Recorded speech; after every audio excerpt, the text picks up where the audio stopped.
ओम नमो भगवते वासुदेवाय नमः। दोस्तों, जहाँ से 7वां अध्याय समाप्त किया था, आगे का अध्याय शुरू करते हैं। सूत जी बोले, हे तपोधन, विष्णु और श्री कृष्ण के संवाद को सुन के सनुष्ट मन नारद नारायण से पुनः प्रश्न करने लगे। नारद जी बोले, हे प्रभु, जब विष्णु वैकुंठ चले गए तब फिर क्या हुआ, कहिए। आदि पुरुष कृष्ण और हरिसुत का जो संवाद है वह सब प्राणियों को कल्याणकर है। इस प्रकार प्रश्न सुनकर फिर भगवान बद्री नारायण जगत को आनंद देने वाला बृहद आख्यान कहने लगे। श्री नारायण बोले, तदंतर विष्णु बड़े प्रसन्न होकर वैकुंठ गए और वहाँ जाके हे नारद, अधिमास को अपने पास ही बसा लिया। अधिमास वैकुंठ के वास पाकर अत्यंत प्रसन्न हुआ और 12 मासों का राजा होकर विष्णु के साथ रहने लगा। 12 मासों में बलमास को श्रेष्ठ बनाकर विष्णु मन से संतुष्ट हुए। हे मुनि, अनंतर भक्तों के ऊपर कृपा करने वाले भगवान युधिष्ठिर और द्रौपदी की ओर देखते हुए कृपा करके अर्जुन से ये बोले। श्री कृष्ण बोले, हे राज शार्दूल, हमको मालूम होता है कि तपोवन में आकर आप लोगों ने दुखित होने के कारण पुरुषोत्तम मास का आदर नहीं किया। वृंदावन की शोभा के साथ के नाथ भगवान का प्रिय पात्र पुरुषोत्तम मास आप वनवासियों का प्रमाद से व्यतीत हो गया। भीष्म, द्रोणाचार्य, कर्ण के भय से संतस्त मन आप सब लोगों ने भय और द्वेष से मुक्त होने के कारण प्राप्त पुरुषोत्तम मास का ध्यान नहीं किया। कृष्ण देवव्यापन वासुदेव से प्राप्त विद्या के आराधन में तत्पर और रणवीर अर्जुन के इंद्रकील पर्वत पर चले जाने पे उसके वियोग से दुखित आप लोगों ने पुरुषोत्तम मास को नहीं जाना। अब यदि आप यह पूछे कि हम क्या करें, तो मैं यही कहूँगा कि भाग्य का अवलंबन करो। पुरुषों का जैसा अदृष्ट होता है वैसा ही सदा फंसाता है। भाग्य से उत्पन्न जो फल है वह अवश्य ही भोगना पड़ता है। सुख दुख भय कुशलता इत्यादि भाग्यानुसार ही मनुष्य को प्राप्त होते हैं। अतः अदृष्ट पर विश्वास रखने वाले आप लोगों को अदृष्ट पर निर्भर रहना चाहिए। अब इसके अलावा आप लोगों के दुख का दूसरा कारण और बड़ा आश्चर्यजनक इतिहास के सहित कहते हैं। हे महाराज, हमारे मुख से कहा सुनो। श्री कृष्ण बोले, यह भाग्यशालिनी द्रौपदी पूर्व जन्म में बड़ी सुंदरी मेधावी ऋषि के घर में उत्पन्न हुई थी। समय व्यतीत होने पर जब 10 वर्ष की हुई तब कर्म से रूप और लावण्य से युक्त अति सुंदरी और अकाढ़ नेत्र से शोभायमान हुई। चातुर्य गुणों से युक्त यह अपने पिता की एकमात्र इकलौती कन्या थी। अतः चतुरा गुणवती सुंदरी यह पिता की बड़ी लाडली थी। मेधावी ने सदा लड़के की तरह इसे माना, कभी भी अनादर नहीं किया। यह भी साहित्य शास्त्र में पंडिता और नीति शास्त्र में भी प्रवीणा थी। इसकी माता इसकी छोटी अवस्था में ही मर गई थी। पिता ने ही प्रसन्नता पूर्वक पाला पोसा था। पास में रहने वाली अपनी सखी के पुत्र पौत्रादि सुख को देख इसको भी स्पृहा हुई और तब यह सोचने लगी कि हमें यह सुख कैसे प्राप्त होगा। गुण और भाग्य का निधि सुख देने वाला पति और सत्पुत्र कैसे होंगे। इस प्रकार मनोरथ विचरती हुई सोचने लगी कि पहले मेरा विवाह उपस्थित था, परंतु भाग्य ने बिगाड़ दिया। अब क्या करने से अथवा क्या जानने से एवं किस देवता की उपासना करने से या किस मुनि के शरण जाने से अथवा किस तीर्थ का आश्रय करने से मेरी मनोकामना पूर्ण होगी। मेरा भाग्य कैसा सो गया कि कोई भी पति मुझको वरण नहीं करता।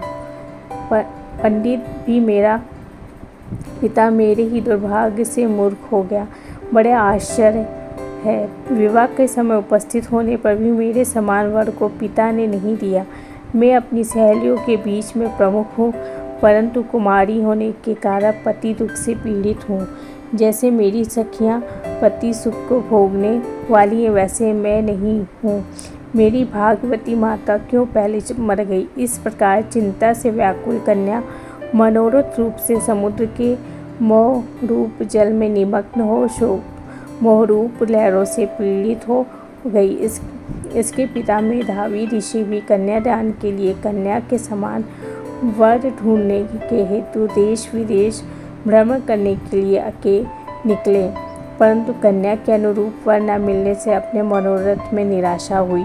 कन्या की ओर अपने भाग्य से कन्यादान रूप संकल्प के रूप पूरे न होने से देव योग के कारण बड़ा भारी दारूर ज्वर उन्हें आ गया। सब अंग ऐसे फूटने लगे जैसे समस्त अंग टूट फूट कर अलग हो जाएंगे, और ज्वर की ज्वाला से व्याकुल हुए श्वास लेते हुए महादारू मूर्छा से मंदिरा पान से उन्मुक्त की तरह पैर लड़खड़ाते गिरते पड़ते किसी तरह घर आते ही पृथ्वी पर गिर पड़े।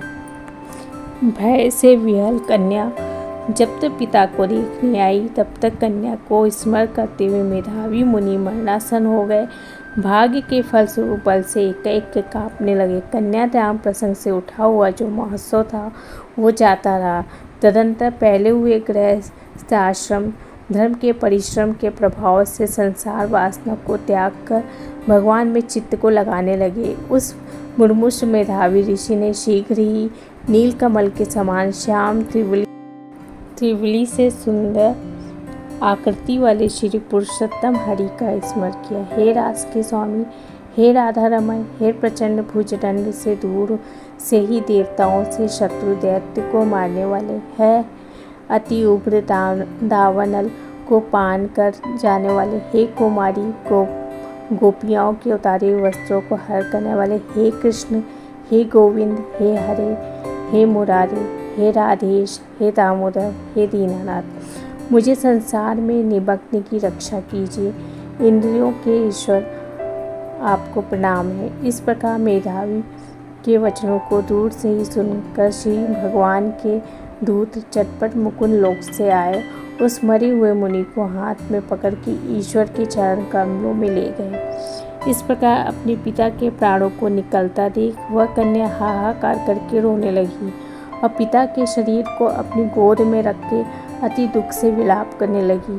चील पक्षियों की तरह बहुत देर तक विलाप करके अत्यंत दुख से विह्वल हुई और पिता को जीवित की तरह समझ के बोली, हे हाय हाय, हे पिता, हे कृपा सिंधु, हे अपनी कन्या को सुख देने वाले, मुझे आज किसके पास छोड़ कर आप वैकुंठ सिधारे। हे तात प्रीतिहीन, मेरी कौन रक्षा करेगा। आज मेरे भाई बंधु माता आदि कोई भी नहीं है। हे तात, मेरे भोजन वस्त्र की चिंता कौन करेगा। कैसे मैं रहूँगी इस शून्य वेद ध्वनि रहित निर्जन वन की तरह आपके घर में। हे मुनि श्रेष्ठ, अब मैं मर जाऊँगी, ऐसे जीने में क्या रखा है। हे कन्या में प्रेम रखने वाले पिता, हे तात, विवाह विधि बिना किए ही आप कहाँ चले गए। हे तपोनिधे, आप यहाँ आइए और अमृत के समान मधुर भाषण कीजिए। क्यों आप चुप हो गए। हे तात, बहुत देर से आप सोए हैं, अब जागिए। ऐसा कह के आंसू बहाती हुई घड़ी घड़ी कन्या विलाप करने लगी और पिता के मरने से दुखित हुई आरता चील पक्षी का मुक्ता कंठ से रोने लगी। उस लड़की का रोदन सुन उस वन में रहने वाले ब्राह्मण आपस में कहने लगे कि इस तपोवन में अत्यंत कारुण शब्द कौन रो रहा है। ऐसा कहकर सब तपस्वी चुप होकर यह मेधावी ऋषि की कन्या का शब्द है ऐसा निश्चय कर घबराए हुए हाहाकार करते हुए मेधावी के घर आए और वहाँ आके सबने कन्या की गोद में मरे हुए मेधावी ऋषि को देखा और देखकर उस वन में रहने वाले सभी मुनि भी रोने लगे। कन्या की गोद से शव को लेकर शिव मंदिर के पास शमशान पे गए। वहाँ काष्ठ की चिता लगाकर विधि से अनेष्टि कर्म कर उसका दाह किए। दाह के अनंतर कन्या को समझाकर सब ऋषि अपने अपने आश्रम चले गए।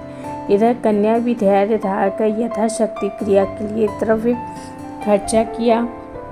इस प्रकार पिता की मरण क्रिया को करके कन्या इसी तपोवन में निवास करने लगी। पिता के मरण रूप दुखाग्नि से जली हुई रंभा की तरह व्यथित होती हुई वो बछड़े के मर जाने से जैसे गौ चिल्लाती है, खाती नहीं, दुर्बल होती है, वैसे ही वो बाला भी दुखित हुई। ये थी अध्याय 8। अगले अध्याय तक बने रहिए दोस्तों, आगे की कथा जारी रहेगी। तब तक के लिए राधे राधे, जय श्री कृष्णा।